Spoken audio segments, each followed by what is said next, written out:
After 9 years of this NDP Liberal government, taxes are up, costs are up, crime is up, and time is up for Carbon Tax Carney and this Prime Minister. Why don't they just call a carbon tax election? Everyone has an opinion about Canadian federal politics. Oh, yeah. Hey gang, what's up? Just Aaron right here, Canadian Looney. We watch the question period daily. We do a live stream of that broadcast. We've got an amazing community, a very fun chat room. Come and check it out. These are some clips from what we've been watching on there. These head-to-head battles on the House of Commons floor are ridiculous. No answers, it wouldn't seem ever, but they do generate a lot of questions. For you, the Canadian thinker, like wondering what to do when you go to the ballot box. If you watch these videos here, you're going to figure out what decision you want to make. I assure you that. My name's Aaron, Canadian Looney. Like, subscribe, share, get notified, all those fun things. Come and join us for one of the live shows.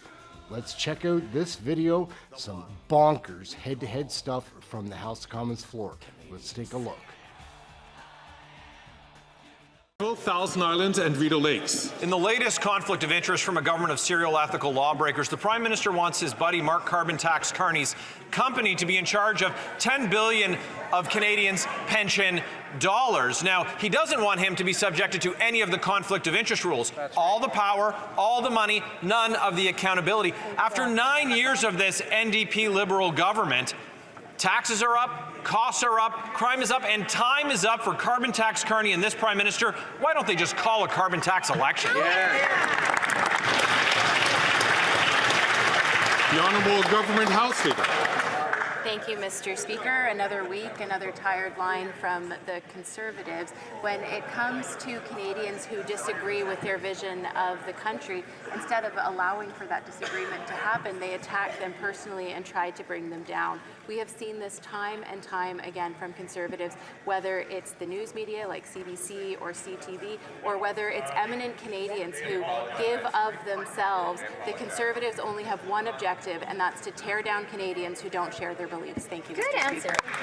The Honourable Member for Leeds-Grenville, Thousand Islands and Rideau Lakes. It's no surprise that that member wants to deflect from her Prime Minister, who was twice found guilty of breaking ethics laws himself, and that's why he's trying to protect his buddy Carbon Tax Carney from the ethical rules that would, of course, call into question this $10 billion of Canadians' pensions that they want to let him get his hands on in exchange for what? Advice that he's going to give them from Bay Street that everyone on Main Street can just eat cake when they can't afford any more of his rising carbon tax. It's been 9 years of their failed NDP Liberal policies. Canadians are out of money. They're out of time. When can we have an election?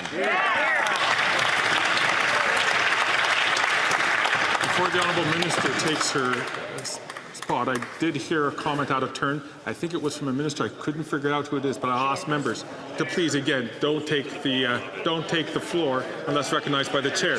The Honourable Leader of the Government in the House of Commons. Thank you, Mr. Speaker. And again, what we see from the Conservative members of Parliament is that they just can't handle being criticized. It's the same way they treat the media. When the media asks them tough questions about what they are putting forward in terms of their agenda for Canadians, what do? They attack them. This is what they do with the media. This is what they do with eminent Canadians. This is what they do with any Canadian who doesn't share the vision for Canada. Mr. Speaker, we should be talking up Canada. We should be talking up Canadians instead of talking them down like the Conservatives. Yeah, good answer. The Honourable Member from Calgary Nose Hill. Mr. Speaker, first the Liberals announced that Mark Carney, the chair of Brookfield, a trillion-dollar corporation whose interests span the entire federal government, would be setting Canada's economic policy. Then news broke that Brookfield had been lobbying for a federally funded multi-billion-dollar investment fund that they would manage. Then, over this past weekend, Mark Carney sent out a fundraising email blast via the Liberal Party's donation list. Interesting. Did the Liberals or Brookfield clear any of this with the lobbying commissioner? The Honourable Leader of the Government in the House of Commons. Again, Mr. Speaker, what we see from the Conservatives is when there are Canadians that don't share their vision of Canada, they talk them down. They try. Invite the Honourable Minister to start again, but I'm going to ask members, please, again, do not take the floor until they're recognized by the chair. The Honourable Leader of the Government from the House of Commons from the top. Thank you, Mr. Speaker.